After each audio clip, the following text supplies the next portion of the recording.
Hello, boys and girls, this is Anders, of course, and welcome to another Battlefield 3 gameplay. Got some Grand Bazaar here, got the M320 grenade noob tube launcher, and the Sega 12 I was about to say.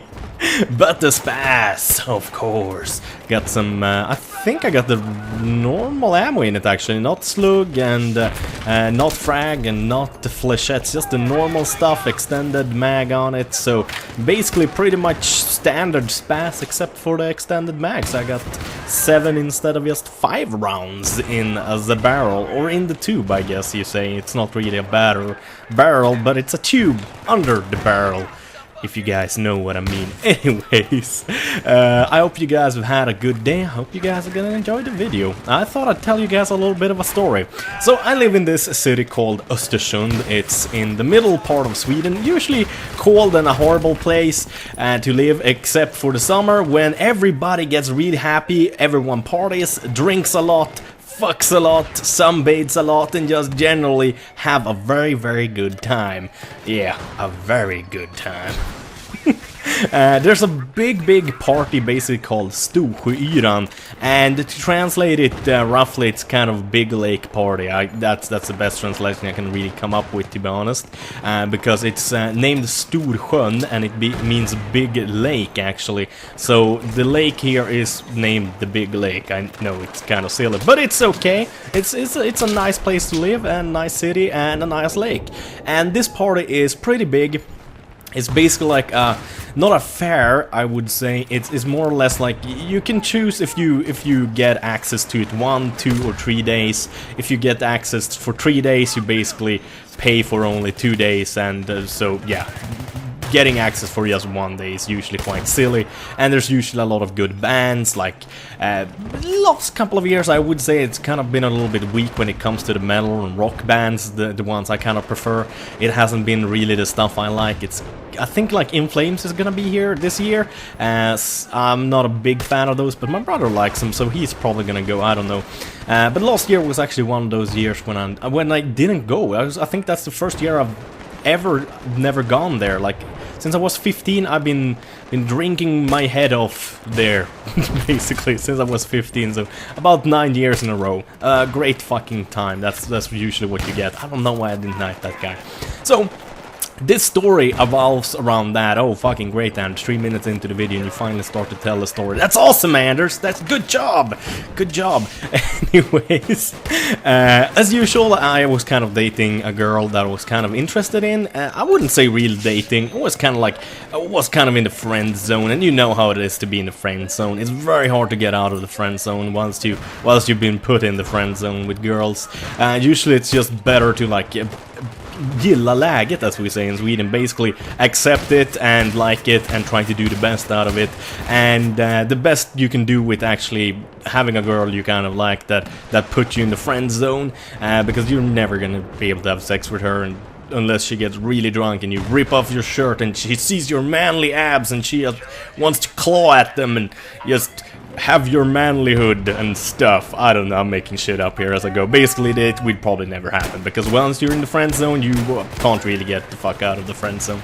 But you can stay friends with those kinds of girls, and you might be able to hook up with her girlfriends and similar. And this was exactly what I was doing at the time. She had a couple of friends she invited. Basically, we drank some drinks at my place. Few beers, some cider, some groggar, as we say in Sweden. That's basically drinks, or like less fancy drinks. It's more like alcohol with a little bit of energy drink or something similar, and they're usually pretty strong, like 40% alcohol or 50% alcohol, since you drink them at home and you want to get drunk sometime this decade.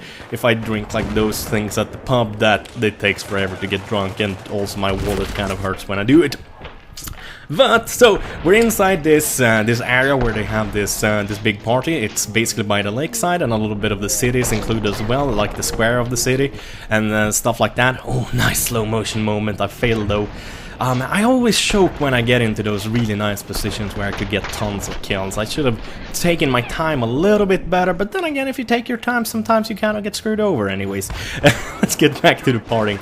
So, she and a couple of her random friends, I don't even remember what the fuck this friend was called now, actually, that I was kind of trying to hook up with that night. But yeah, I invited her, she brought some friends with her, me and my dudes, my pals, like in my closest friends, were drinking at my place. We went down there to the area, basically. We listened to a few bands and stuff like that, and this is kind of later during the evening, like it's about to close, and we've had a good time. Most of us are shit-faced and like real happy and stuff like that, and one of the girls kind of hints that she would like us guys to take a bath in the lake, and like a couple of my friends, like they say like, hell no, it's cold as fuck in there. And I mean, like, I understand why they say that. It's not that bad to like bathe if in like shallow waters that are warm when you're drunk, but if you're drunk and the water is cold like it is here, because the lake is pretty deep, and it's very deep at this harbor, I would say, where this area is where you drink, and there's like this drink tents and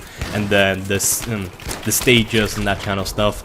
It's kind of dangerous, but me and like two other pals, like my brother and another dude, then we was like, fuck that, and basically I rip off all my clothes and jump in nude, and the girls are just going wild, of course, because girls are just as horny and like to see naked people, just like dudes do. Trust me, girls are just as horny, except if there's something wrong with them. There's no difference. Girls like to have sex too. They just try to not show it, because that gives them the power. If you show that you're horny like heck, they know they got the power and they can make you do whatever they want to. How do you think marriage works? It's basically a giant clusterfuck. That's why you shouldn't get married, because then you're stuck. Basically, you gotta mow the lawn before you get any kind of poo-tang, so to say. But yeah, I rip off all my clothes. The girls go like, "Oh yeah!" and start applauding and shit. Like, I feel all kinds of manly. But of course, I didn't really think about the fact that cold water affects certain parts of the body a little bit more than others. So, they basically, I mean, like, I'm not gonna lie here, I'm not a well-hung man, so to say. I don't got some kind of ginormous thing, even though I'm a very big dude. It's just normal size. But after a trip into the, like, I would say maybe the water was 12 degrees centigrade. I mean, like, it's not freezing cold, so you're gonna die or anything like that, but it's certainly refreshing, and it basically shrunk my guy down to a pinky finger. And that wasn't the best kind of commercial for like, hey, you wanna follow me home and have sex at the time. Most girls, however, do know by the age of, I would say, maybe 18 or something like that, that it doesn't really matter like how big it is until it actually has grown to its proper size, if we say it like that. But still, it's not a great commercial. But I actually ended up getting to follow her home, and that was the greatest thing of them all. I got to follow her home, and not she followed me home. So I basically had a good night with her. I was one of the better days actually at Storskyran, as I call it. Had a good time, and luckily my extremely small pee-pee didn't scare her away. But so the moral of this story: don't go skinny dipping if the water is very cold, because that might put you in a light where most girls are gonna think that that's exactly what they're gonna get once the lights are off, so to say. Try to not bathe in cold water. I think this is one of the weirdest commentaries I've done in a while. I think this is gonna be named Weird Commentary, or Weird History with Sweden, with Anders. Anyways, I'm gonna try to do more of these history, kind of like tell you guys my childhood stories and teenage stories and that kind of stuff, if you guys like them. I did it a lot before and people liked them then, but I have so many new subscribers now, I have no clue what you guys like, but tell me if you liked it. Should I do more of them? I have a lot more crazy stories than this. This was kind of a warm-up story, I guess, as usual. Thank you guys for watching. Have a wonderful day. Bye bye.